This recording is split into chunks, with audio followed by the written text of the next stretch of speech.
sibuyas. Ito, kita mo sibuyas.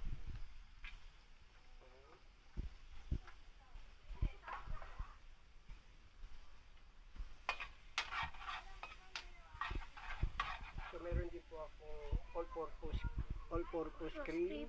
Ayan. So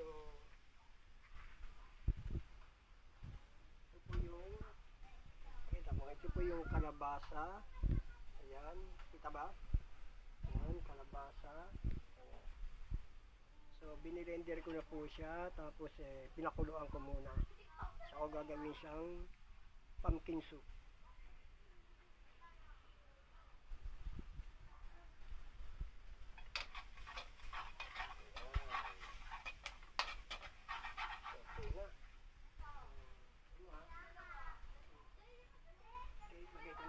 Pumpkin soup. Pumpkin soup?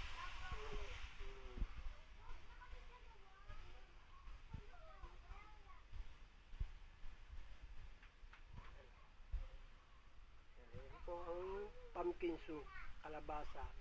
Gitna mo na. Ayan, nakikita.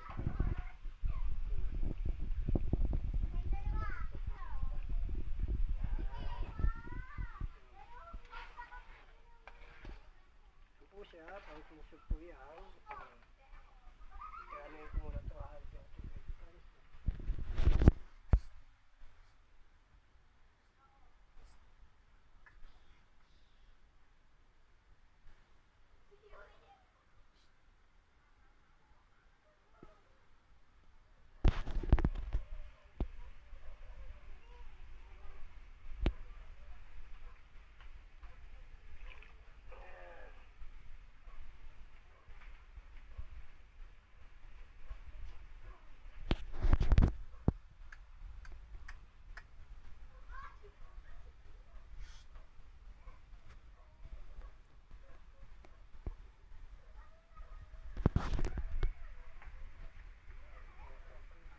Paminta powder. so lagyan ko siya ng paminta. Powder. Ayan. Gitna mo, baka hindi na.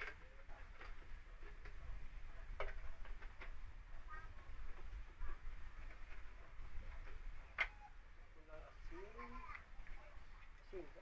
Asin. Asin.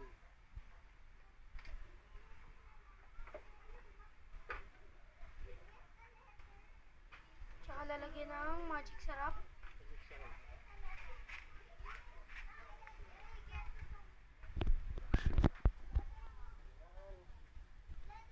Okay na, no?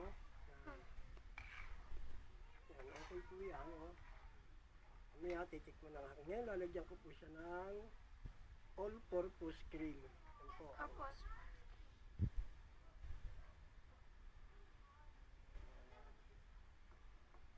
Ayan, sarap yan.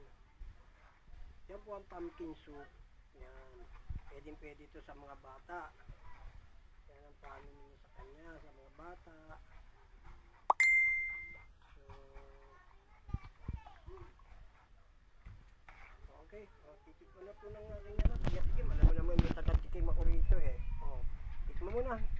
O, yan ang aking tagatikim na naman. O, pakita ko sa inyo ang aking tagatikim. Ganda lang. Dagdagan mo. Baka hindi mo matikman maigi ha. O yan. Ano? Ipa mo. Baka mapasok ka. O anong lasa? sarap. Sarap. O kita mo. Kasi yan mga bata gustong yan. Yan po. Pwede nyo po siyang ipano sa inyong bata kung ayaw nila ng kalabasang na ano lang. Natawag dito na ito, laga mo lang yung kalabasa, pagkalaga, blenderin mo pag malambot na, tapos saka mo na siya iisa sa sibuyas. So yun lang po mga kahero, maraming salamat po. Ayan. Thank you po, bye bye.